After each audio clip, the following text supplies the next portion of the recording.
Okay, good afternoon, everyone.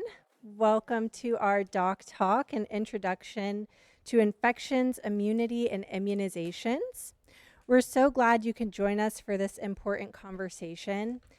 My name is Kayla Vargas, and I'm the Senior Program Manager for the Women's Fund, and I'm honored to be kicking off this discussion today.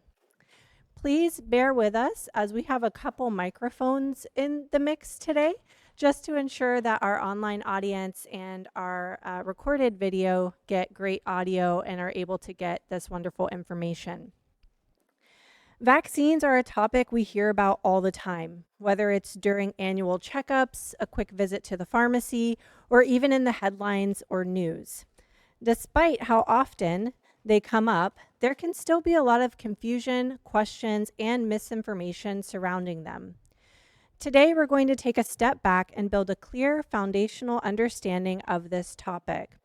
We'll start by exploring why this matters. We'll break down the differences between bacterial and viral infections, which is key to understanding how illnesses are treated. We'll also look at our immune system and how it works, how our bodies naturally protect us, and how vaccines support that process by helping us build immunity in a safe and effective way. Along the way, we'll address common questions about vaccine safety and share trusted resources so you can continue learning and feel confident sharing accurate information with others. Our goal today is to make this information simple, practical, and empowering so you leave feeling informed and confident in what you've learned. Before we dive in, I want to give a big thank you to our speaker, Dr. Mouzoon, our partners, the Health Museum, and supporters who have made this event possible. One final note before we get started, we will reserve time at the end of the presentation for questions. So if you have any questions, please jot them down and we will address them at the end. Additionally, as I mentioned, we are capturing today's discussion on the Women's Fund Facebook page. We are also recording and we'll have a recording up on our YouTube channel if you would like to refer to that after the program or share it with others who were not able to attend today. So let's go ahead and get started. Please join me in welcoming Dr. Melanie Mouzoon.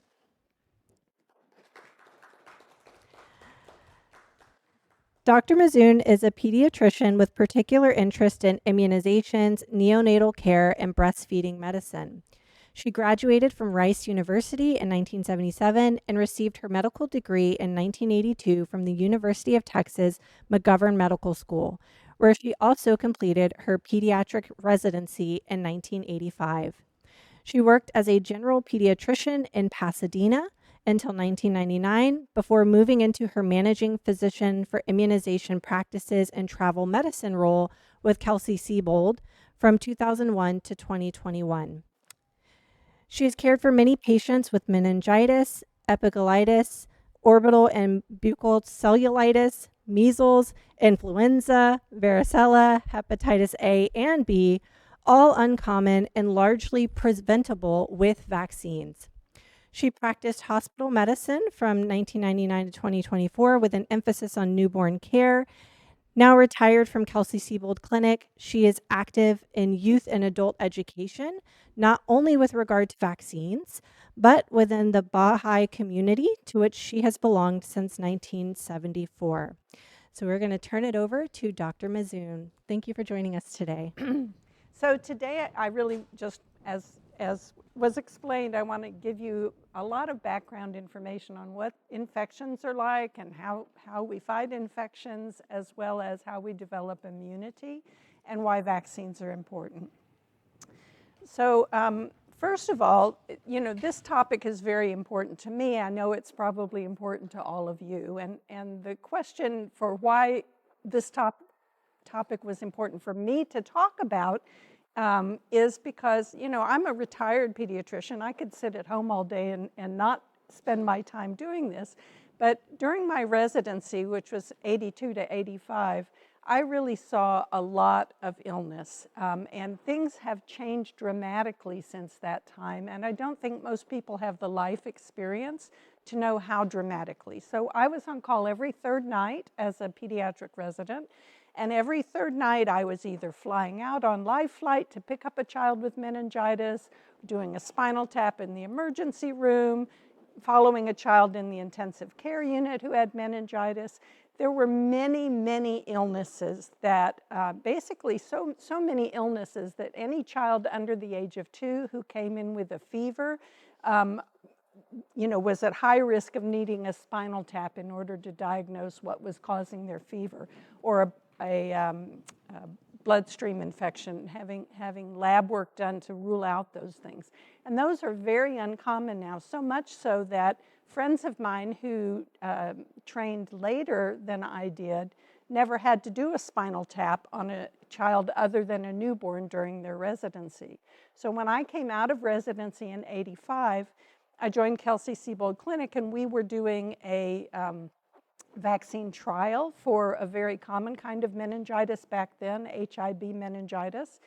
And that HIB meningitis, actually, that germ could cause eye infections that could make you lose your vision. It could cause cheek infections and bloodstream infections that made children very ill and often in the intensive care unit. It caused meningitis, really serious infection. And so in about 1987, that vaccine was approved, and my friend who came out of her residency in 1990 never saw a case of HIB illness. And that's because families back then all knew someone who had had a child infected by these bacteria, and were eager to get their children vaccinated, and there was no controversy about whether you wanted your children vaccinated against this kind of illness. And so I think that kind of life experience may be relevant to some of you in the room, that you've had that experience in your childhood, and I'd encourage you to talk from your experience with others about the importance of vaccination. Because parents these days are not seeing, it's not visible that vaccinations are necessary, because when vaccines work, nothing happens. So their life experience is that none of the children around them have meningitis, and none of the children around them have measles or any of these other illnesses. So it's an important topic, and it's one that's been informed for me by my life experience. I want us to also learn how to distinguish a little bit between bacterial and viral infections, learn how immunity works and how vaccines actually produce natural immunity. It's not an unnatural process through which vaccinations work. And then we'll talk a little bit about vaccine safety and some resources. So the first question is kind of like, why do we get sick? And I think the real question is, why do we not get sick more often? We're surrounded by germs. There are germs, all around you right now, in that food you're eating, on the table that you're sitting at, on your hands. We're surrounded by germs. And in fact, there are good germs and bad germs, right? So we are learning more and more about the microbiome, which is in our intestines and on our skin, which is basically the good germs that help crowd out the bad germs and keep us safe. And of course, we want more of the good germs and fewer of the bad germs, basically, in order to avoid illness. And so, in order to increase the good germs in our body, that's the reason it's important to eat a lot of fiber. That's the reason that it's important that babies are breastfed. In fact, a lot of our knowledge about those good germs and the microbiome in the intestines comes from the information we've learned about the difference between babies who are breastfed, who are healthier than babies who are formula fed, who lack a lot of the good germs that actually are what is producing that healthy microbiome in a newborn baby. Basically, we all know we can avoid some illnesses by avoiding germs. We learned this in the pandemic, right? So we learned that hand washing and masks and social distancing and all of that is very important. What's sort of less visible and even more important is having clean water, chlorinated water, and sanitary sewer systems, because that's what keeps our communities safe and is a big part of our public health.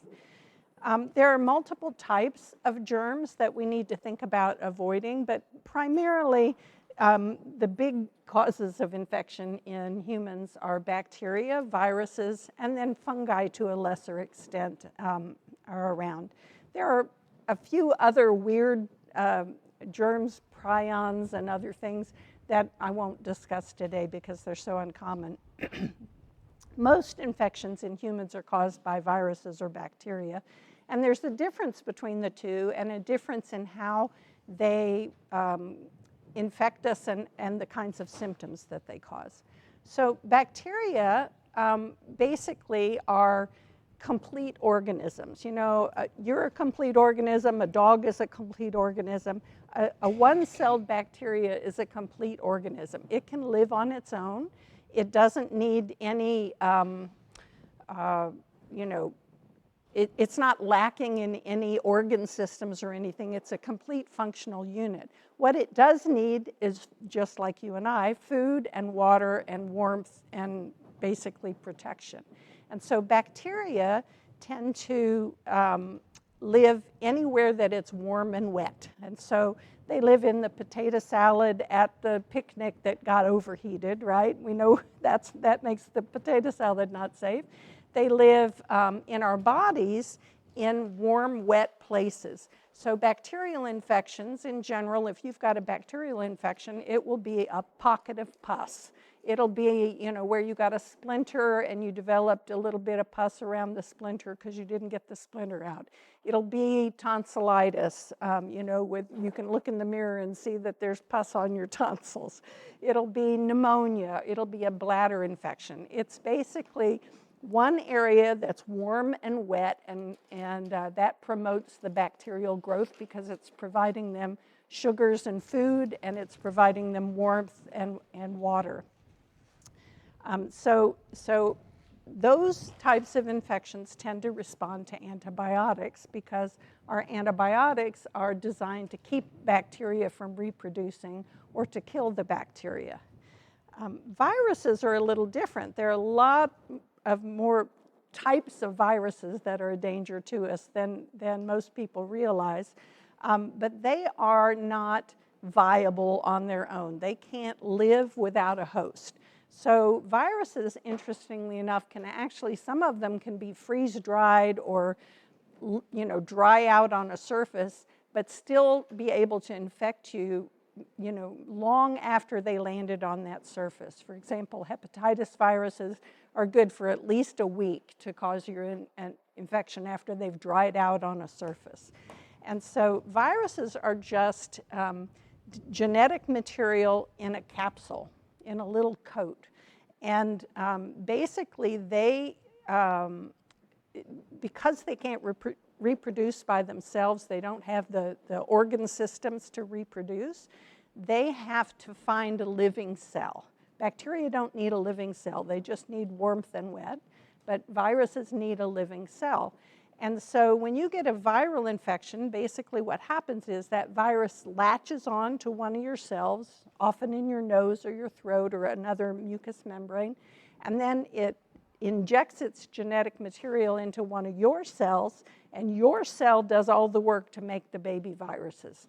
So that cell becomes overstuffed with viruses and basically explodes. Well, it's exploding with thousands, if not millions, of more viruses that then spread through your body fluids and get your whole body. So when you have a viral infection, you feel sick all over. Now, you don't feel sick right away because you only got one or two little viruses on one or two little cells before they started reproducing. So most viruses have sort of a lead time before you get infected. For example, it takes about 2 weeks after you get infected with measles before you get sick and break out with a rash and all the rest of that. And that's because, it's only one or two cells that are infected to begin with before they explode and spread it all over your body. So we have some different ways of responding to infection. We have some generalized ways that our bodies respond to infection and some very specific ways. So one of the general ways is just fever and inflammation, or that redness you get around your infected splinter. So fever actually makes bacteria uncomfortable. The bacteria that infect humans like us at 98.6. The ones that infect elephants or dogs like a different temperature. And so basically the reason different species are prone to different types of infections is their body temperature. And so when our body decides to run a fever, it's making bacteria uncomfortable. It's also interfering with the replication of viruses in cells to a lesser extent. But fever is actually a good thing. It's part of fighting infection. You know, we see it as the reason we know we're sick. I have a high fever, I know I'm sick, right? But it's actually our body responding to the illness. We also have generalized inflammation. So we have these little molecules called cytokines and other types of molecules that attract white blood cells to an area that's infected. And that helps the white blood cells find the invaders and neutralize them, basically.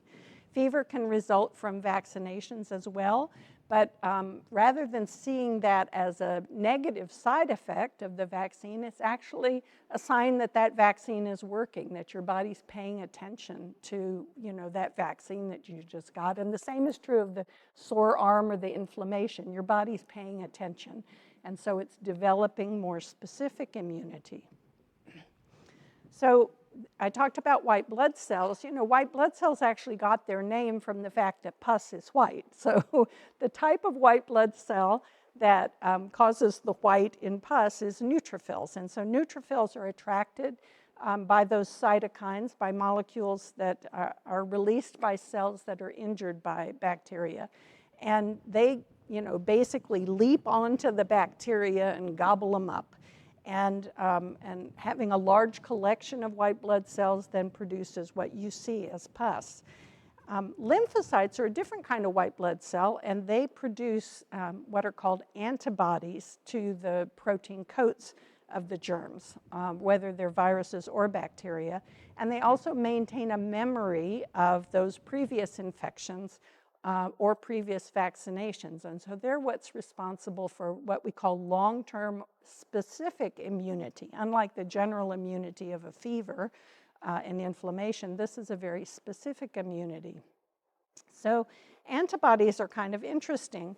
I wasn't going to put this coat on until I, you know, basically started this part of the talk, but it was so cold in here. But you all know I'm a doctor because I'm wearing this white coat. It's the white coat that gives it away, right? Because we're used to that. So germs have specific protein coats, and those specific protein coats are you know, just particular to each germ. You saw that picture that I put up earlier of all those different viruses, and they all looked very different. And they're recognizable by our immune system because of these lymphocytes. And lymphocytes produce what are called antibodies. So this is a picture of basically a virus that has been surrounded by antibodies. So the antibodies are the white things in this picture. And in most diagrams, if you look at them, they show them as a little bit of a Y shape. But basically, your body produces the antibody. It clips on to the virus or bacteria protein coat that it's learned to recognize. And it's just like a sales tag or something. It says, okay, this is foreign protein. This is not human. This is not me.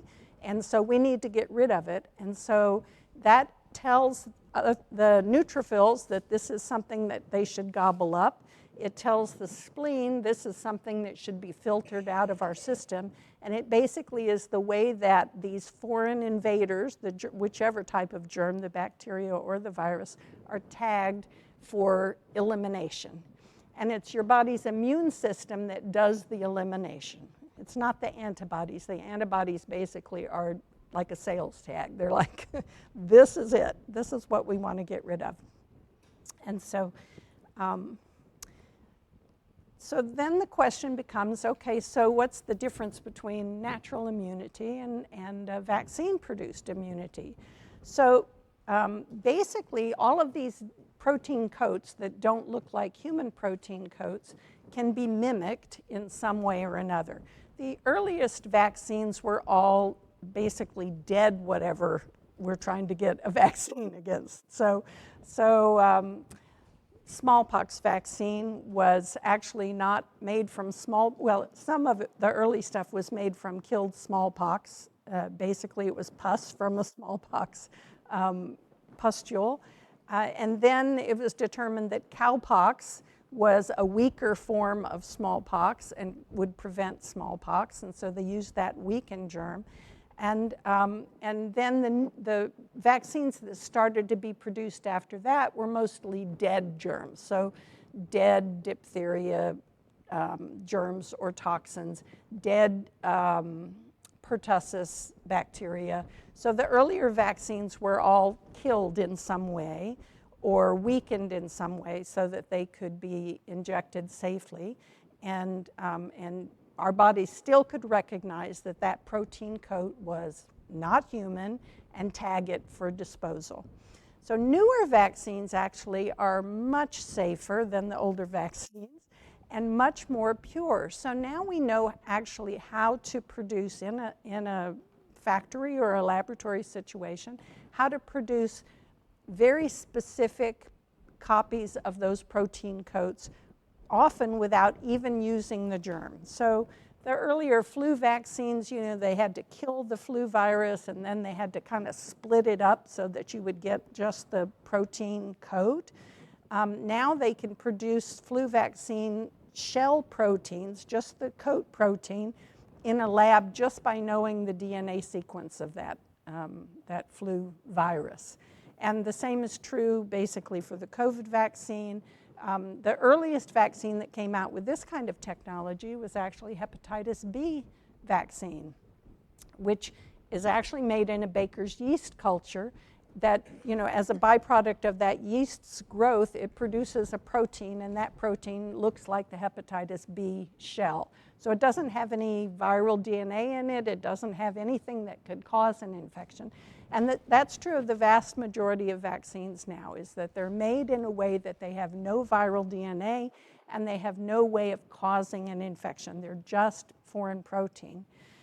So these proteins generally have to be given by a shot rather than taken by mouth because when we eat something by mouth, we're very good at digesting protein. We all know we need a certain amount of protein to survive. So if you take a pill that has a protein in it, more than likely you're going to digest it in your stomach and it's not going to get any exposure to your immune system for your lymphocytes to develop any antibodies. So we do still have some weakened live virus vaccines, and we haven't gotten rid of them because they actually are extremely effective and they produce lifelong immunity.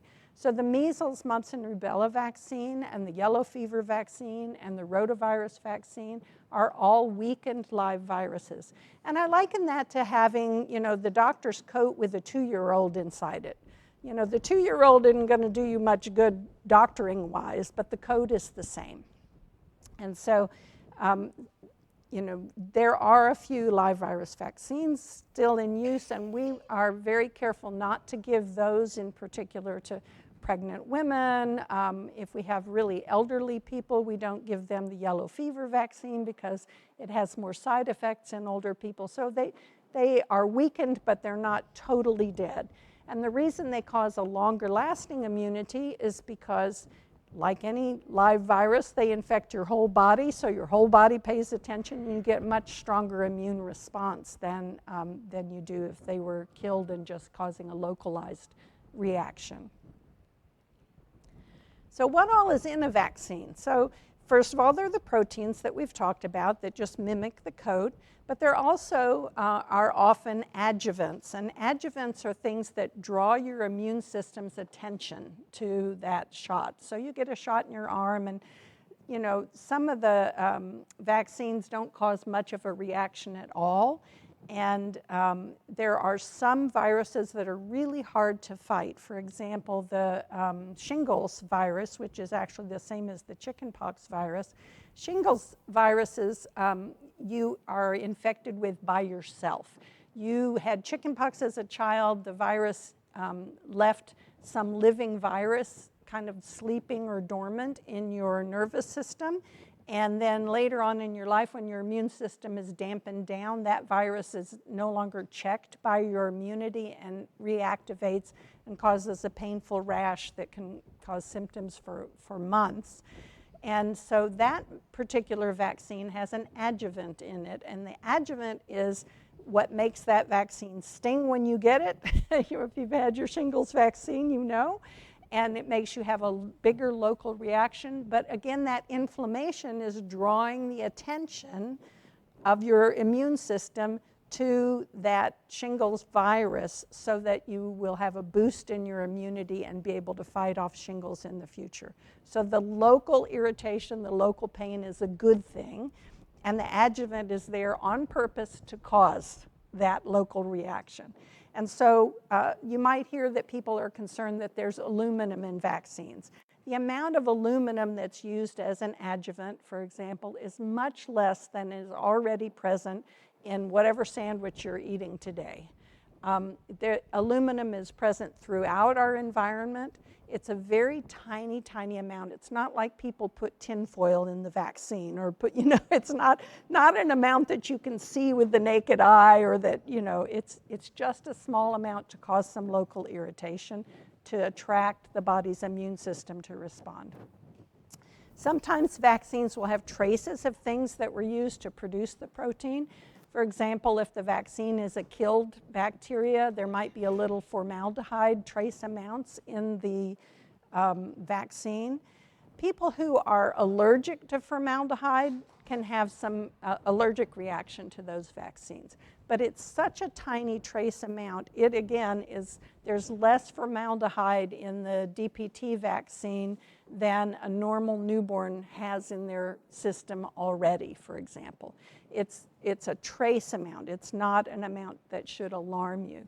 There's formaldehyde in our carpets. There's formaldehyde in our new furniture. It is something that's used commonly in lots of production of things, and it's something that occurs naturally in the environment. So really only the people who have a formaldehyde allergy should have any concern about formaldehyde in vaccines. And for them, it will cause a local reaction, but not even an anaphylaxis or a life-threatening reaction for the vast majority of them. Some vaccines do have preservatives. Almost all vaccines now are single dose, meaning they come basically ready in a syringe to be fitted onto a needle and given. So most vaccines do not contain preservatives anymore, but the preservatives in vaccines were in them because if you have a multi-dose vial and you puncture it with a needle to draw out a dose, and then you set it on the counter, and later somebody comes along and punctures it again, basically, if you're getting 10 doses of vaccine out of a vial, you are possibly introducing germs each time you puncture. And so the preservative is so that it would kill those germs, so that the last person getting the dose out of the vial doesn't get a little bacteria injected along with their vaccine. And that might cause a local infection, for example. There are similar preservatives in the eye drops that you buy for your contact lenses or for your dry eye. They're commonly used in other pharmaceuticals. They are not dangerous. They're not absorbed in large amounts. They're eliminated from your system, within days, if any was absorbed at all. So that's the concern about preservatives. And then basically, the thing to understand is that a vaccine is a natural way of developing immunity because your body is doing the same thing with that protein in the vaccine as it would do with the protein in a real infection. But of course, it's doing it much more safely. You didn't have to have the measles. You didn't have to have diphtheria. You didn't have to have hepatitis in order to develop the immunity. Some shots have to be annual. So back to my doctor coat analogy, if I had red buttons on this coat or a little blue ruffle around the collar, you wouldn't be quite sure that it was a doctor's coat, and you might kind of question why am I wearing that, and is that a uniform for something else? And your body has the same problem with flu and COVID and some other viruses, but those are the ones we vaccinate against. Because flu and COVID have the ability to change their protein. And they change their protein in the case of flu sometimes 2 or 3 times a year. So sometimes, even though we've made our best guess as to what ought to be in the flu vaccine for that particular season, sometimes it'll change mid-season. It'll change how it looks. And so if the protein doesn't look the same, then those little antibodies that are clipped on don't hold on quite as tight or can't clip on because that part of the protein changed, so they don't match anymore. And so then you get less immunity than you would otherwise have. They're trying to make more durable flu vaccines by trying to develop antibodies against structures that don't change as much on that virus's protein coat. But that so far is a pipe dream. We don't have we don't have that in effect yet. But in the future, they may be able to outsmart that virus. But right now, those viruses are smarter than we are. So I want to talk a little bit about vaccine safety and how we know that vaccines are safe. You already understand from what I've said so far that it's safer because it doesn't have the DNA or the germ is not active, right? There's no way for it to reproduce in our systems. But vaccines in general are among the safest of all pharmaceuticals. It's actually more dangerous to take a course of antibiotics than it is to take a vaccine. For example, allergic reactions to a course of vaccine occurs about 1 in every 1,500 courses of vaccines. And those can be life-threatening allergic reactions, whereas that's much less common in vaccines. Vaccines initially have to go through a lot of more testing than most pharmaceuticals. They, in general, will be studied in tens of thousands of individuals before they even apply for FDA approval. And then the FDA licensure process, of course, they have to check that things are adequately manufactured. And that licensure process is stricter for vaccines than it is for most pharmaceutical products, like for your Lipitor or your antidepressant or whatever. So they're more broadly tested and their licensing requirements are more stringent. After licensure, they have to go through a process of receiving formal recommendations for who gets it. So rotavirus vaccine is recommended for newborns. None of you all will ever be recommended to get rotavirus vaccine. So it's very population specific for those populations at risk for that infection. There is post-licensure monitoring. So not only are those 10,000 people monitored before the licensing, but the companies often will follow their initial study participants many years afterwards to see if anything else happened that might be related. And there are 2 systems in our country to continue follow-up for vaccinations. One is called the Vaccine Safety Data Link, which is basically large HMO populations throughout the country are a part of the Vaccine Safety Data Link. And what happens is this is all de-identified data, meaning nobody's name is in there, but people who get vaccines, their medical records are followed electronically to see if other chronic illnesses or different problems arise. And so that is a system that can be used to very carefully figure out, if a certain illness follows the use of a vaccine, particularly if it's a rare illness that suddenly has a spike in the number of people who are being diagnosed with it, or something like autism that is a cause of big public concern.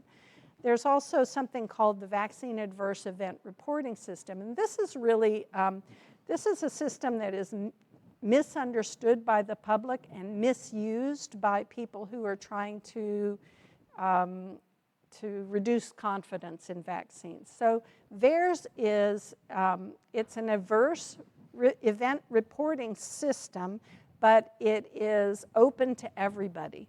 So say I got a shot and the next day I had a car accident and I died. And one of the things you want to report after any vaccine is a death. So the car accident was the likely cause of death, but my family, my doctor, the nurse who gave me the shot, any of those people could report that I died after the vaccine. And so it has nothing to do with causation. It has to do with association in time. And there's no denominator because 3 people could report one adverse event.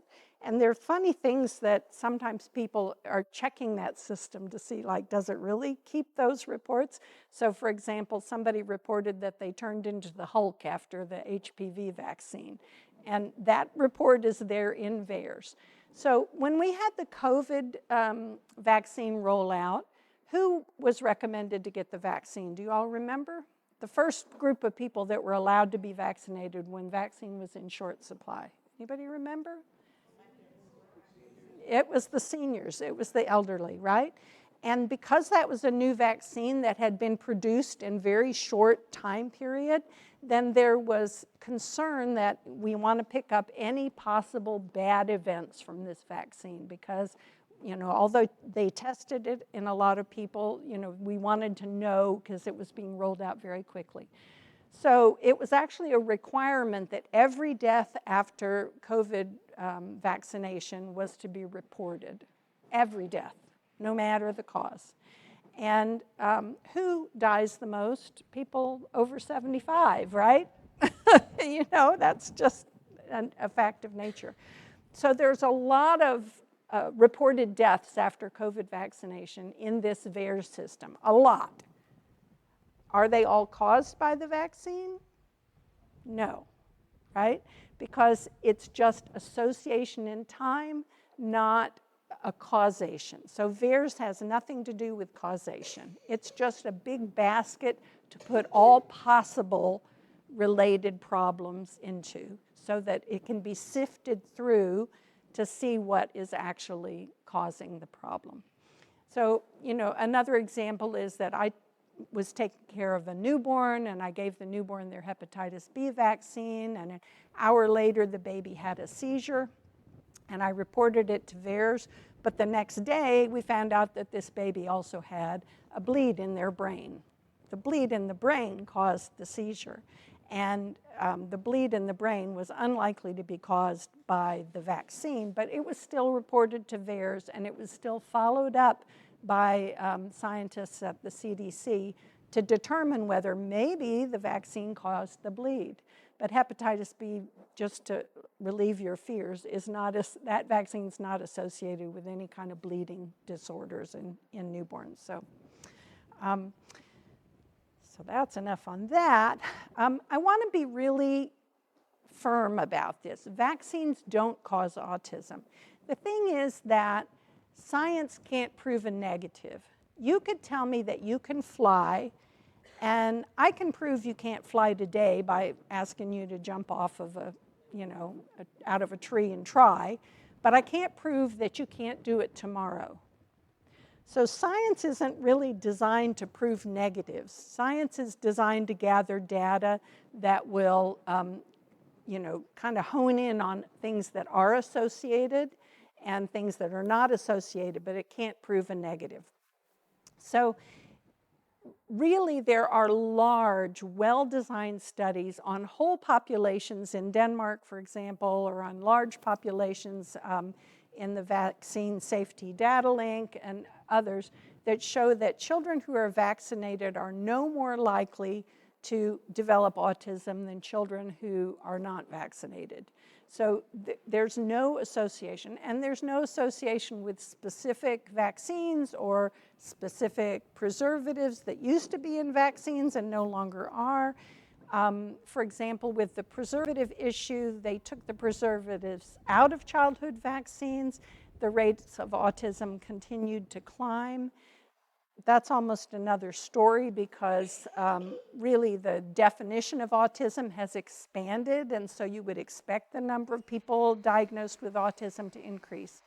But if you really want to know if vaccines cause autism, I think you ought to, and you have people in your community who are concerned about that, I think you ought to refer them to the autism experts, because parents of children with autism and people who work with autistic children, those are the ones who are the most engaged with this issue of all parents, right?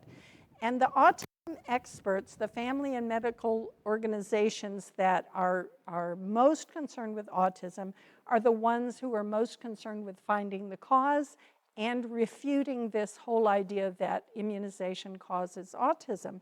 And that's because lots and lots of money has been spent to show that there is no increase in autism among children who are vaccinated. And they want that money spent on finding the real causes of autism. Those organizations, those families, their vested interest is in helping the society reduce the incidence of autism and in helping their individual children. As long as those dollars keep going to, retest and retest whether immunization causes autism, despite the fact that we have, 30 or more well-done studies showing that it doesn't, then they don't have their research dollars to help their families. So for example, when the CDC changed their statement recently under political pressure to say that it wasn't clear that vaccines don't cause autism, then basically 30 different leading autism organizations came out to jointly sign a letter saying, vaccines don't cause autism. We oppose this change on the CDC website, and we really would like this issue to go away, basically, is what they're saying, because they are convinced. The Autism Science Foundation, Autism Speaks, you name it, those organizations have on their websites statements saying vaccines don't cause autism. So that's just an example. So some other resources that you might find helpful. In our current situation, the CDC website actually does not have the best recommendations on their pages for what vaccines you or your family members ought to get. The American Academy of Pediatrics website is a wonderful place to look at healthychildren.org. It's in their banner. You can just click on it for what is the vaccine schedule that you should follow. For most adults, so that will go up to age 18. For most adults, your vaccine schedule hasn't really changed much. On the CDC website is probably okay. And there are other organizations like the American Medical Association or the American OB-GYN, ACOG, American College of Obstetricians and Gynecologists. They have their recommendations up on their websites as well. There's a great website called vaccineinformation.org, and the Children's Hospital of Philadelphia also has a good website and a parent education center and materials, and particularly has good handouts for parents. For healthcare providers, immunize.org and all of their related websites are really good for materials on immunization and on specifics like, preservatives and vaccines, or aluminum and vaccines and different things like that. VaccinateYourFamily.org has stories of vaccine preventable diseases, and Voices for Vaccine has these YouTube videos that are really helpful in dispelling disinformation. And here in Houston, there's an organization, ImmunizeUSA.org is their website, but it's called the Immunization Partnership, and they advocate for science-based policies around vaccinations and immunization at the state legislature and with different organizations around the state as well. And then I gave you one of the autism organization's websites there too. So, and there's my contact information, and I'm open for questions. Yes?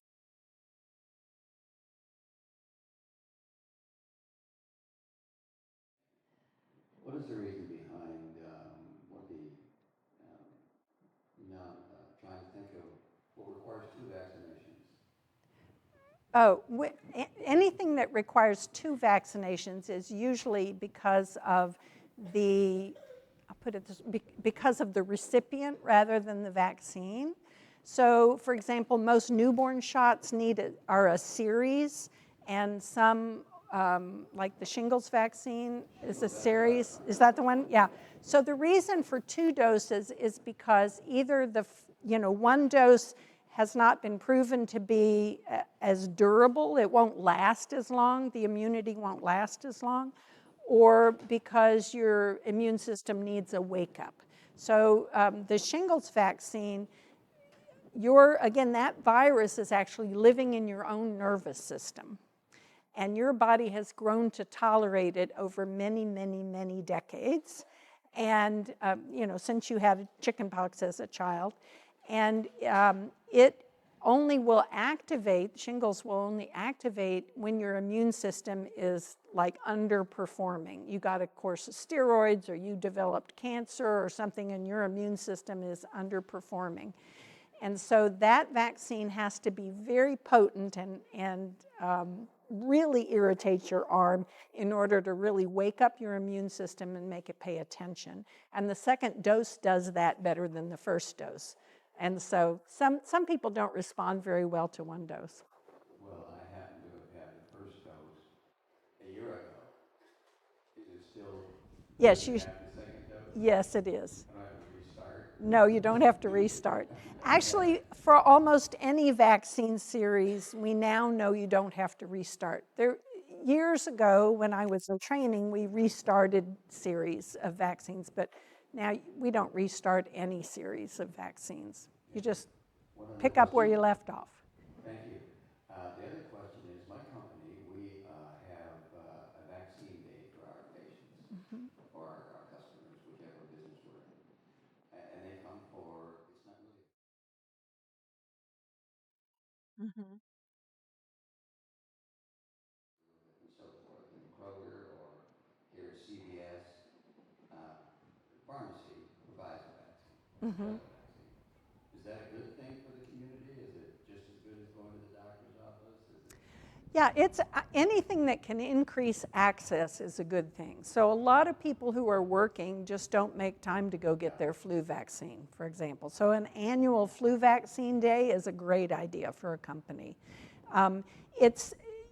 There was some concern in the pediatric community that, if we give shots and we don't make them come in for the checkup, then they won't come in for the checkup, and then we won't catch their autism early or catch their, leg length discrepancy or whatever the other developmental problems a child might have. But that's even been disproven. So even for children, if they can get their vaccine anywhere, get the vaccine, because the vaccine is so important, and you can still convince families to come in for a checkup. So I think one of the concerns about like vaccine day at work is, okay, the men in particular have not had a physical in 5 years, right? And will they go in for their physical? And the answer is they'll still go in for their physical whenever they would have. Now, it's real popular during flu season. Right. You get a lot of activity. There's a whole lot of vaccines that are unrelated to the flu. And we're trying to determine if that is important enough or popular enough to create activity. Yeah. Certainly, having flu and COVID available at those days would be really good. Depending on what happens with our current measles outbreak, it may be helpful to have a measles vaccine available, but there's so many other requirements for other vaccines. For example, if you were born before 1957, you don't need a measles vaccine. You had measles, basically. And so there are age things and getting old records. So nobody needs more than 2 measles vaccines in their lifespan. So at a vaccination at work day, you wouldn't know which people had had 2 doses and which hadn't. So it's a lot more trouble to try and figure those out. If I'll just say, that's the reason most of those events will have only flu or only flu and COVID. Yeah. Sure.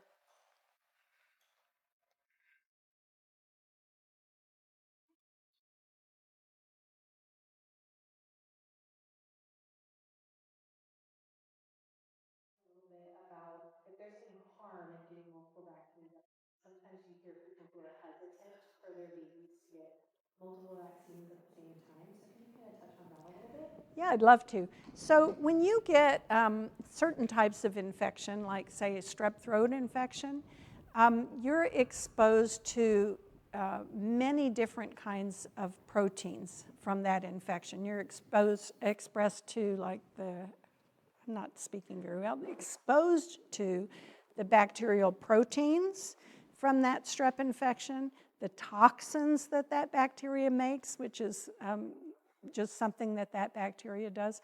And there are an estimated 200 different non-human proteins you're exposed to just from that one strep throat infection. And so all of the proteins that a child would get at a multiple shot visit, the most you could come up with would be about 25. And so our bodies have the capability of dealing with lots of different foreign proteins at the same time.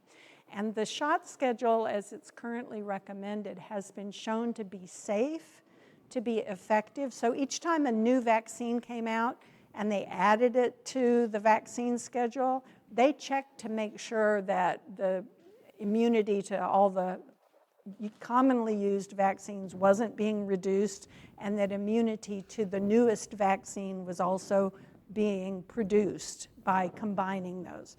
So it is safe and it's effective, and you want to give all vaccines at the youngest age at which they are both safe and effective. So vaccines work by preventing, right? By being exposed to the vaccine before you get exposed to the dangerous germ.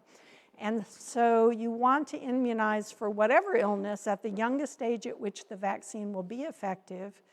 And by separating out vaccines or delaying vaccines or building your own schedule, for one thing, that schedule's not been tested. And for another thing, by doing that, you are delaying vaccination against something. Whatever you chose to put off, you're delaying immunization against that. And so you're actually increasing your child's risk that they will catch something. And I've seen that myself in a child who developed an infection with HIV, that bacteria that I was involved in some of the early vaccine studies. They developed that infection because they had delayed immunization with that particular vaccine. Currently, there is a multiple component vaccine that children can get, where they get like 2 shots per visit and an oral vaccine, rotavirus vaccine, is by mouth. And so, you're talking about 2 shots. It's not that difficult for your baby to tolerate. The other thing about spreading it out is they've shown that everybody knows that getting a shot is stressful, right? You look the other way, you're a little anxious about it. It's stressful, and it's more stressful for a baby because they don't know what's going on. You and I know what's going on. We know we can distract ourselves. They have shown that getting a shot is quote unquote maximally effective if you are measuring that at maximally stressful. If you're measuring that stressfulness by cortisol levels in saliva. And so, 1 shot, you get maximal levels. So imagine now you're going to get maximal levels if you get all the shots on one day or if you spread them out. So here you're exposing your child to, okay, well, we're going to get one shot today, and we're going to get one shot next week, we're going to get one shot the week after that. You're exposing them to that stress repeatedly instead of just getting it over with. Which would you choose for yourself? Get it over with, right? Yeah, thank you so much. Another question.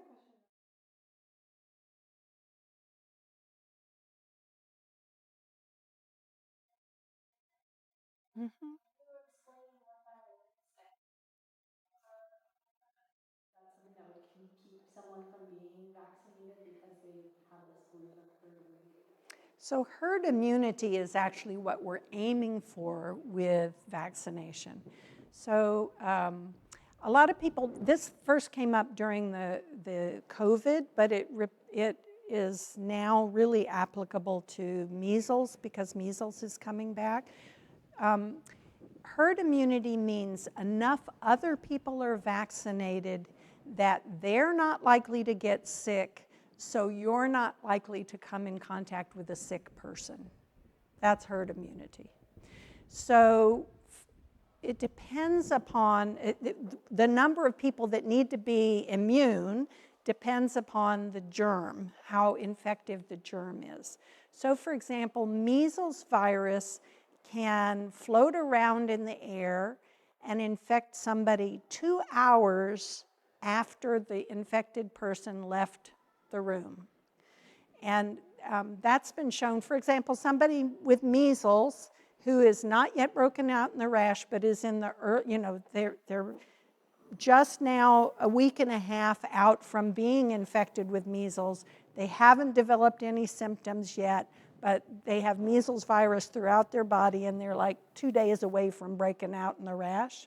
So they go through an airport, they're breathing out measles virus. 2 hours later, somebody can catch measles from that person who wasn't even sick at the time, because measles is very, very infective. And so that's one aspect. It's like, how infective is the virus? So for measles herd immunity, you need something like 90% of the people need to be immune.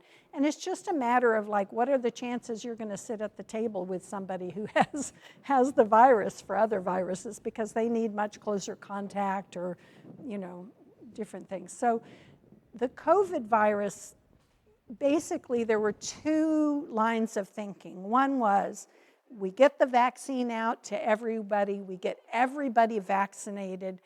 If everybody's vaccinated, nobody will get infected and we will have herd immunity. Other people were like, don't vaccinate anybody, let them all get sick with COVID virus, then we'll have herd immunity. Both things will cause herd immunity, but guess what the death rate is among people who get vaccine immunity versus those who get COVID immunity, right, from having the illness? It's much different, right? We estimated, I think the number is about 200,000 extra deaths in Texas among people who were not vaccinated after the vaccine was widely available. That's unacceptable to me. I think people need to be recognizing that we developed vaccines against these illnesses for a reason, and the reason is they're serious illnesses. Thank you for that. I've heard people I'm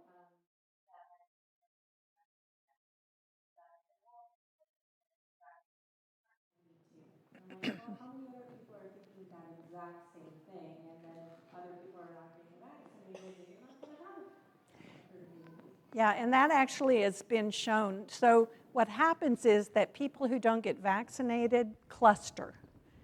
And people who get vaccinated cluster, So for example, there are private schools where the immunization rate is 40% or less.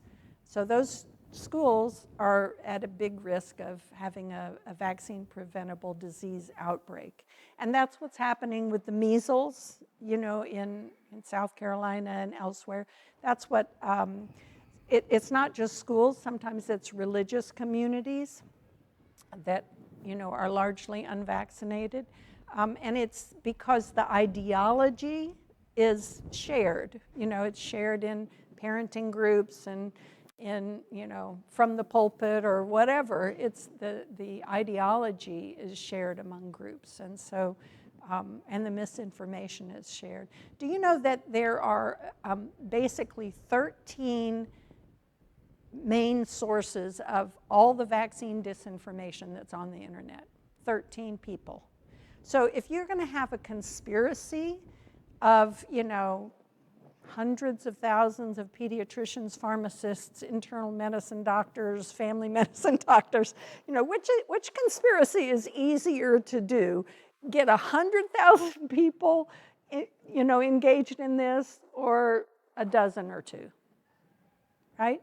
So it would not be impossible to kind of shut down the disinformation if there was a real political will to do so, because it's not coming from that many people. It's being amplified by many, many, many more people. But the disinformation is largely coming from a small group of people. Yes. I came in a bit late. Did you go over the criteria for COVID vaccine? No. In particular, the 2 to 18-year-old, which I can't figure out what they're supposed to do. I didn't go over any specific recommendations. So, yeah. Basically, I think that the pediatricians still believe in annual COVID vaccination or updated COVID vaccination for children, even though the CDC recommendations don't state that. I think. Excuse me, I just wanted to add, I had a question too that talked about the vaccines for children. Mm-hmm. How legal is that, and where's the boundary if you have other kids whose parents don't want them to have vaccines and they get into schools with other children? So, is there a boundary? So one thing that the Immunization Partnership has been advocating for at the state legislature is to have school-specific vaccination rates available to parents, so that if you had a child with cancer, you would know, okay, I would rather them go to this elementary school where 99% of the children are vaccinated than that elementary school where 40% of the children are vaccinated. But that has not passed the state legislature, unfortunately. So vaccination rates are available by school district, so you can know what the Aldine School District's immunization rates are or what Houston ISD rates are, but you can't get it down to the school level very well. Now, that's part of your question, right? I mean,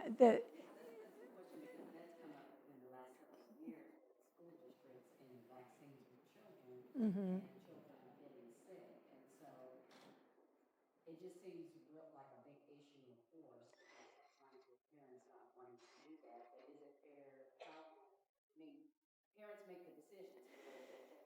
Yeah, and parents always have made the decision. The problem is that there is an advocacy group in Austin that visits the legislature weekly, trying to loosen our immunization policies on school children. And unfortunately, they are there more often than the people who would rather tighten those requirements. And so in our most recent legislative session, they were trying to actually eliminate all vaccine requirements for children, and they did manage to pass a loosening of the methodology for obtaining an exemption. So now in the state of Texas, you can basically just download a form and fill it out. You don't have to get it notarized, you just turn it into the nurse. So they made it even easier to exempt children from vaccines.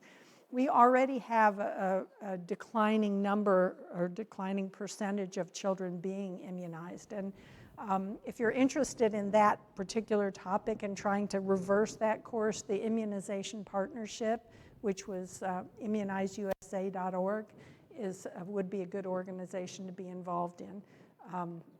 Yeah, it's a very complicated issue, and it has a lot to do our political divide and our, yeah. Because I think I would want my child to be safe and have a vaccination if that was needed.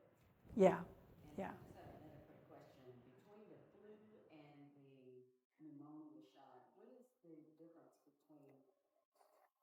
Okay, so the pneumonia vaccine is against a bacteria, pneumococcal bacteria. And pneumococcal bacteria cause not only pneumonia, but bloodstream infections and meningitis. And so that vaccine, when it first came out, it was actually a childhood vaccine. And it was so effective in children, it not only reduced meningitis and bloodstream infections and pneumonia in children, but it also reduced ear infections in children, and it reduced pneumonia infections in older people because the children weren't sick to give it to the older people. And the vaccine was then expanded to also be given to older people. So the same pneumococcal bacteria bacteria vaccine that was given to children was then began to be given to adults. There was an older pneumonia vaccine that was given to adults as well, and it's actually been pretty much phased out of use because it wasn't as effective as this newer version. But we had always been trying to prevent pneumonia from that bacteria in adults. Flu is a virus, and it can cause a viral pneumonia. But if anybody here has had flu or pneumonia, you will know the pneumonia is, again, more pus in a pocket. So you have a lot of trouble breathing. Yes, you have fever. You can get really sick with it if it gets into your bloodstream, but and you're really sick with it anyway. But an antibiotic will make you better very quickly. And flu is, it's a virus, so it's spreading all over your body before you even know you're sick. And you've got muscle aches, and you can't get out of bed, and you got high fevers, and, runny nose symptoms, but maybe also stomach symptoms because it's all over your body. So again, that's that difference between bacterial and viral infections in the way that they act in our body. But they're two different things. It's just that flu can cause a viral pneumonia, which does not respond to antibiotics. The other thing flu can do is because it really beats your whole system down so badly is a lot of people will get secondary infections with pneumonia, with the pneumococcal germ, that bacteria, after they get the flu, or even get meningitis after they have the flu. So flu knocks your immune system for a loop, and basically you're prone to secondary infections, even if it's just a secondary bacterial ear infection or sinus infection. So often with flu, people feel really bad for a week.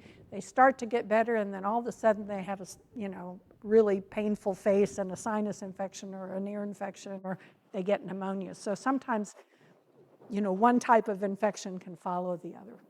And could you just reiterate that flu changes every year, and that's why you have to keep doing it? Yeah. So that was my analogy. Maybe you missed that too about my coat changing. Yeah. So we need an annual flu vaccine because the flu is smarter than we are, basically, and it changes to evade our defenses, and so we have to update our vaccine as often as we can. And there's actually, the possibility that in the future we'll be offered more than one flu shot per season, because now that they can produce flu vaccine just from knowing the genetic code, if there's a dramatic change in the middle of a season, at least one, if not two companies can now produce vaccine without needing the chicken eggs and without needing the 6-month lead time that was true of the older vaccines, and can actually just produce the vaccine itself much more rapidly and be much more specific. So I would not hesitate to predict that we might have seasons where we have two flu vaccines, one that you get in September, October, and another one that you get in December or January. Yes.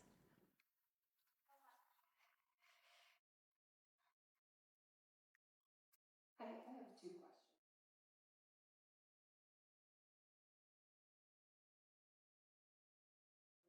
Need a booster, from that to be the case? So older adults, no. if they were born, and that's me in that category, born before 1957, they have natural immunity and they are protected.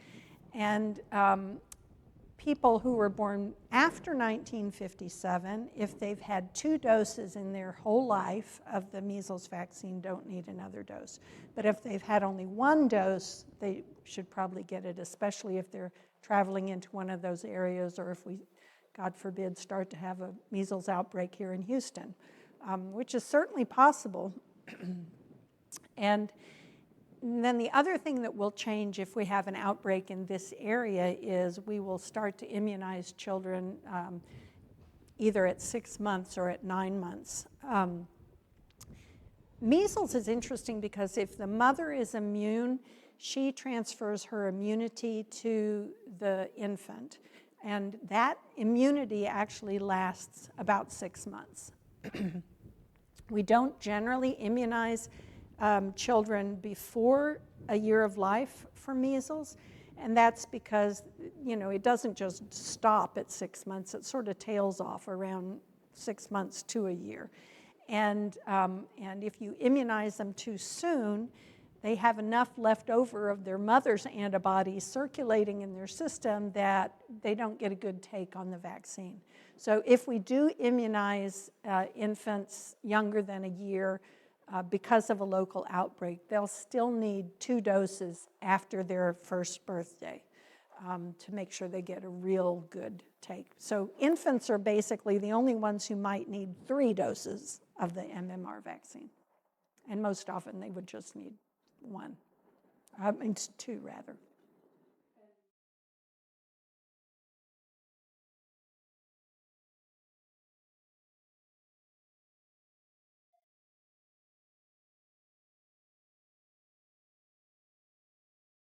People have heard about, you know, some of the viruses that do it, but I feel like I'm hearing about more and more viruses. Is that the case? And is a vaccine enough to decrease the chances of getting that if you've been exposed more to those viruses?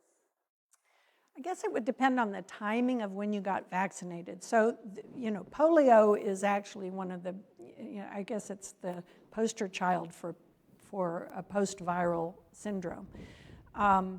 And I don't profess to know a whole lot about that, but, you know, basically the people who got polio, some of them will have been vaccinated against polio subsequently, and some of them will not. Most of them will not. And so that might be something that someone could study to see whether being vaccinated could reduce the chance of post-polio syndrome. Not almost every virus. There are a lot of viruses that have late consequences that we're only just learning about. There's a virus we don't have a good vaccine against, Epstein-Barr virus, that has been associated with various cancers and now is maybe associated with MS, and, you know, there are different things. And so part of the reason that these viruses can have a late effect is because they have a lasting effect on our immune system. And so there are a lot of autoimmune diseases. So an autoimmune disease means that your body decided that your human proteins were an invader and started to treat your human proteins like they were a virus or bacteria to get rid of. And so you have your own immune system turning against some of your own cells. And some of those autoimmune illnesses are like thyroid diseases, or, you know, very specific to like one organ, or you know, are very temporary, and others can be more long-term. And that's just an emerging field that I don't profess to know very much about. But it's certainly true that viruses are likely to be the cause of a lot of things that, you know, we don't know that they're the cause of right now.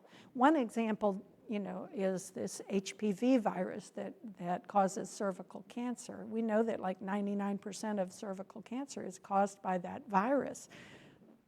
It's related to common wart viruses. What kid never had warts? I mean, warts are very common, and the cervical cancer causing warts are, you know, just our kind of our first foray into anti-wart vaccination. But it takes years for the cancer to develop. You know, the cervical cancer vaccines are very effective, and now we know that just one dose is actually probably effective enough that nobody probably needs more than one dose, and so that recommendation may change. Initially it was 3 doses, and then it was cut back to 2. That was sort of a meandering response, sorry, but. Sure, thank you. Okay, so what a wonderful presentation and a great, great conversation with all of your questions. Thank you, Dr. Mouzoon, for taking the time to be here with us today. We are so grateful. And to our audience, thank you for attending. Whether you joined us in person or virtually, we are so happy to have you.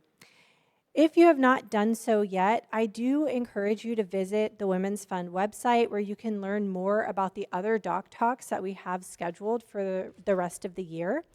Our next event will be here again at the Health Museum on June 4th, and we will be talking about GLP-1s and weight loss medications.